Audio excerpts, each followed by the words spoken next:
যারা চাকরি হারিয়েছেন তারা কি বোকা? তিনি কি মনে করেন তার বক্তব্য তারা বুঝবেন না? এই রাজ্যের একটা ছোট্ট শিশু বুঝতে পেরেছে যে রাজ্য সরকার দুর্নীতি করেছে এই শিক্ষক শিক্ষিকাদের ওপর, আর তিনি ওরকম করে বলে যাবেন, দোষারোপ করে যাবেন, আর শিক্ষক শিক্ষিকা মাথা নত করে বুঝে বাড়ি চলে আসবে?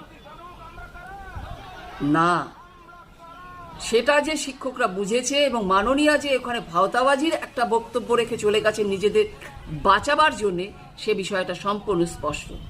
প্রিয় দর্শক, আজকের দৃশ্য আপনারা দেখুন। আজকে গোটা বাংলা দুপুরবেলা জ্বলে উঠেছে।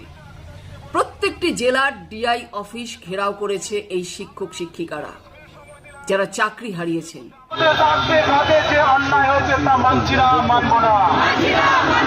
মমতা ব্যানার্জির এই দুর্নীতিগ্রস্ত সরকার রাজ্যের যোগ্য শিক্ষকদের বাদ